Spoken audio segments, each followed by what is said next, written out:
Alhamdulillahil wahidil qahhar, al-azimil jabbar, al-alimi bima fid dhamairi wa khafiyil asrar.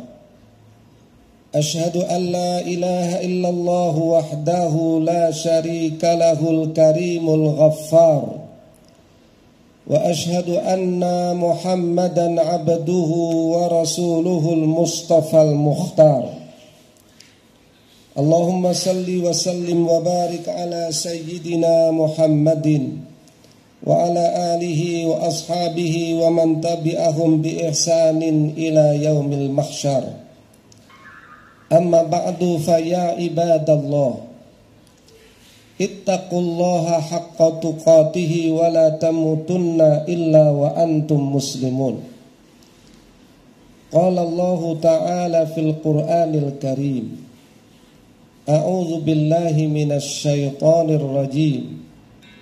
Ya ayyuhalladzina amanu taqullaha wa kunu ma'as shadiqin.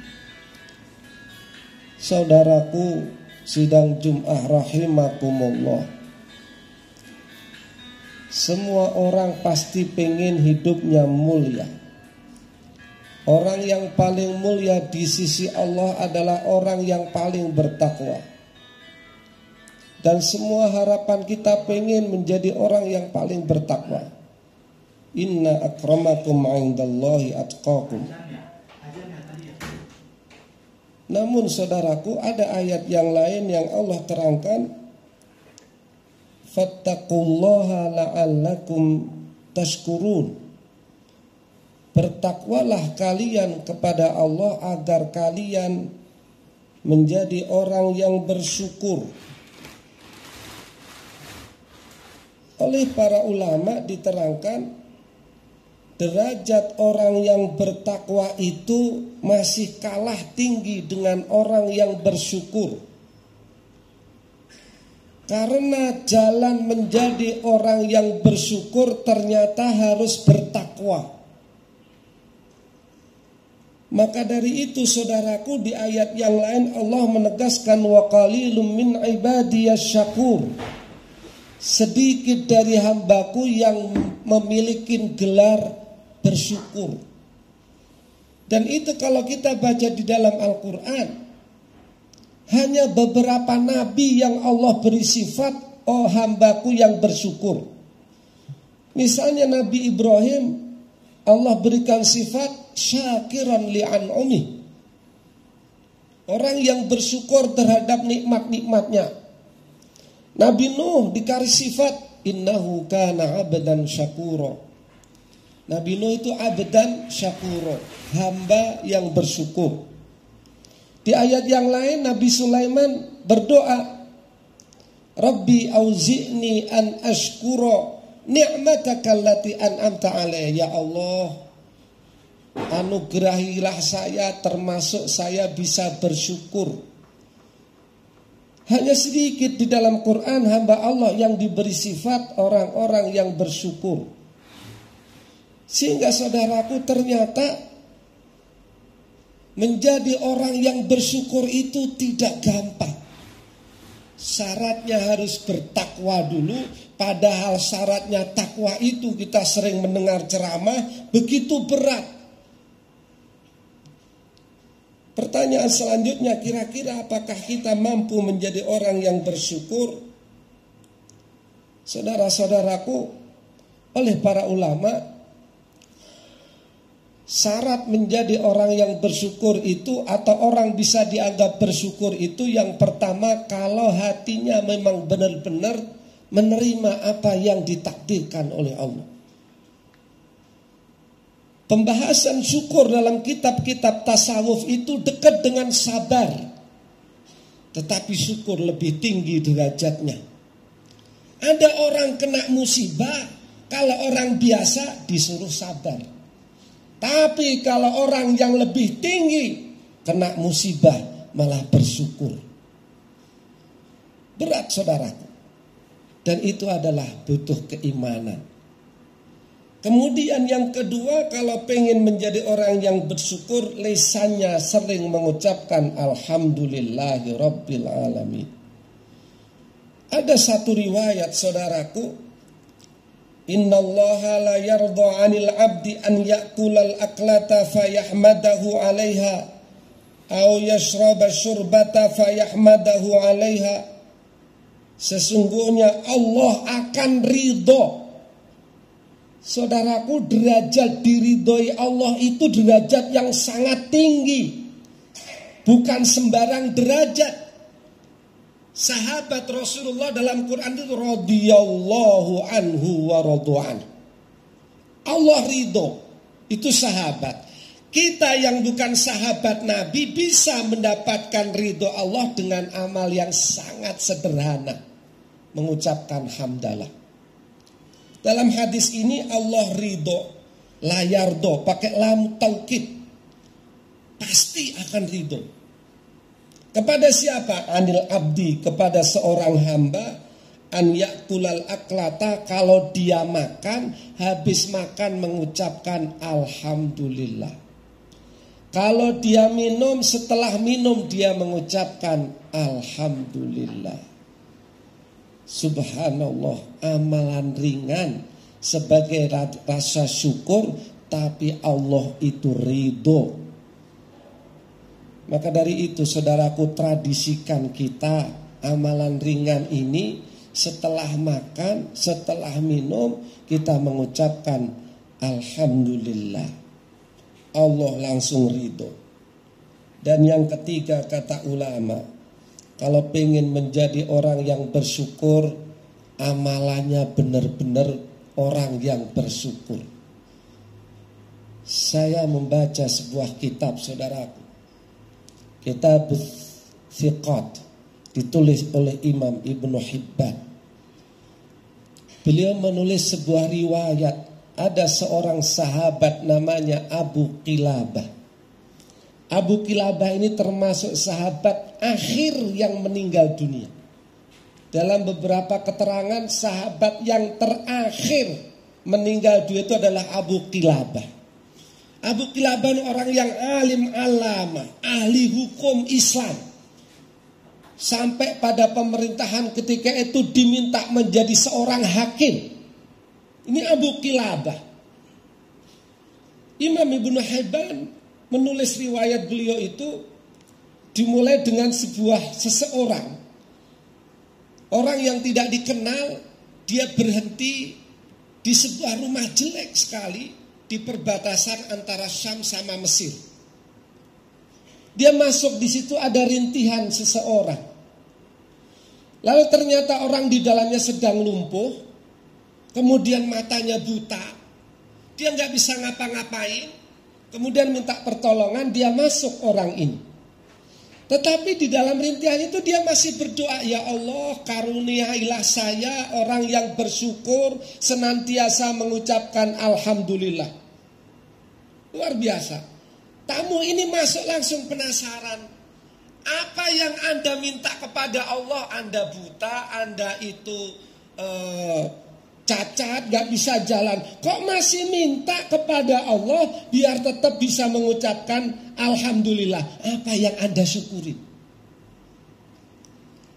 Lalu orang ini yang sakit ini bilang, bukankah saya bisa masih rumah saya gak kena banjir, gak kena badai, saya masih bisa menghirup nafas, ini sebuah nikmat, saya alhamdulillah.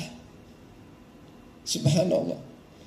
Lalu orang tamu ini bertanya, wahai fulan, apa yang Anda ingin saya bantu?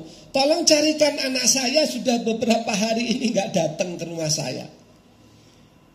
Cirinya kayak apa? Cirinya begini-begini. Akhirnya si tamu ini datang keluar. Dia keluar rumah mencari. Ternyata beberapa meter di rumahnya ada bekas anak ya masih muda, dimakan harimau, masih ada wajahnya.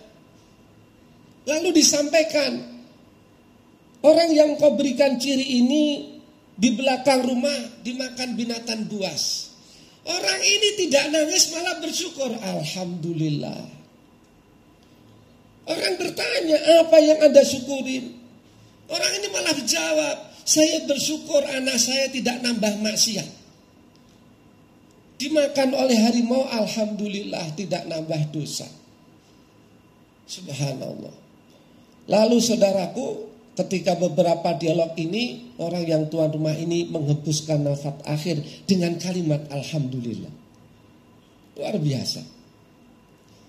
Setelah dibawa keluar, ada 4 orang datang mengenalin. Siapa tuan rumah ini? Dia kenal. Inilah Abu Kilabah, sahabat Rasulullah SAW yang terakhir wafat. Subhanallah. Betapa beratnya saudaraku, orang itu bersyukur padahal musibahnya berat. Di dalam Al-Quran itu ada musibah yang berat, adzaban azima, ada adzaban muhina, ada azab yang menghinakan, ada adzaban alima, azab yang menyakitkan, ada adzaban syadida, azab yang sangat pedih. Bagi orang yang dekat kepada Allah, semuanya dia ucapkan alhamdulillah. Dia mungkin tidak lagi mengucapkan inna lillahi wa inna ilaihi rajiun.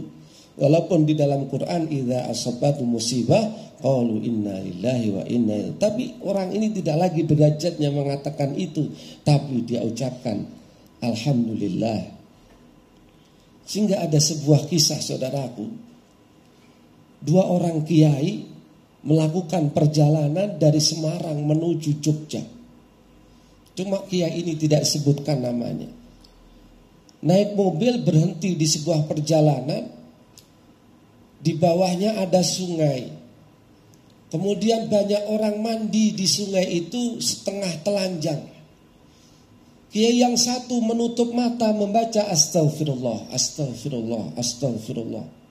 Tapi kiai yang satu mengatakan alhamdulillah, alhamdulillah, alhamdulillah. Lalu orang yang kiai yang istighfar bertanya, wahai kiai, Anda melihat maksiat kok alhamdulillah? Terus kiai yang alhamdulillah menjawab, tidak saya ucapkan alhamdulillah untuk melihat itu, tapi saya bersyukur kepada Allah, saya diberi sumur yang bisa menutup aurat, tidak seperti orang-orang yang tidak diberi rezeki oleh Allah menutup auratnya dalam sumur dan kamar mandinya. Alhamdulillah. Saudaraku, inilah derajat orang yang paling mulia. Mudah-mudahan Allah ampunin dosa-dosa kita, Allah ampunin kita sehingga kita menjadi orang-orang yang bersyukur. Barakallahu li wa lakum fil Qur'anil azim wa nafa'ani wa iyyakum bima fihi minal ayati wa dzikril hakim wa taqabbala minni wa minkum tilawatahu innahu huwas samiul alim. Aqulu qawli hadza wa astaghfirullahal azim li wa lakum wa lisairil muslimina wal muslimat wal mu'minina wal mu'minat fastaghfiruh innahu huwal ghafurur rahim.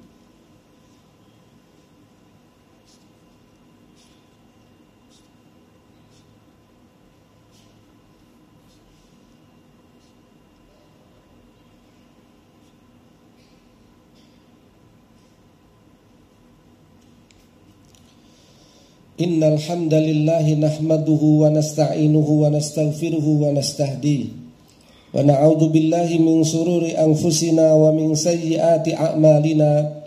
May yahdihillahu fala mudhillalah wa may yudlilhu fala hadiyalah. Ashhadu an la ilaha illallah wahdahu la syarikalah wa ashhadu anna Muhammadan abduhu wa rasuluhu la nabiyya ba'dah.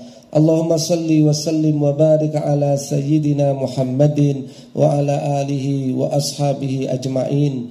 Amma ba'du, faya ibadallah, ittaqullaha haqqa tuqatihi wa la tamutunna illa wa antum muslimun. Wa'lamu ayyuhal ikhwah anna Allah amarakum bi amrin bada'a fi bi nafsihi. Faqala ta'ala innallaha wa malaikatahu yusalluna 'alan nabi. Ya ayyuhalladzina amanu sallu 'alaihi wa sallimu taslima. Allahumma salli 'ala Muhammad wa 'ala ali Muhammad kama sallaita 'ala Ibrahim wa 'ala ali Ibrahim wa barik 'ala Muhammad wa 'ala ali Muhammad kama barakta 'ala Ibrahim wa 'ala ali Ibrahim fil 'alamin innaka Hamidum Majid. Allahumma ighfir lil muslimina wal muslimat wal mu'minina wal mu'minat الأحياء منهم والأموات إنك سميع قريب مجيب الدعوات ويا قاضي الحاجات اللهم أرنا الحق وارزقنا اتباعه وأرنا الباطل باطلا وارزقنا اجتنابه اللهم سلمنا والمسلمين من آفات الدنيا وعذاب الآخرة اللهم انصر إخواننا المسلمين في فلسطين اللهم انصر إخواننا المجاهدين في غزة اللهم أهلك الكفرة والظالمين أعداءك أعداء يا أرحم الراحمين ربنا آتنا في الدنيا حسنة وفي الآخرة حسنة وقنا عذاب النار وأدخلنا الجنة مع الأبرار يا عزيز يا غفار يا رب العالمين عباد الله إن الله يأمر بالعدل والإحسان وإيتاء ذي القربى وينهى عن الفحشاء والمنكر والبغي يعظكم لعلكم تذكرون فاذكروا الله العظيم يذكركم واسألوه من فضله يؤتكم ولذكر الله أكبر والله يعلم ما تصنعون أقيموا الصلاة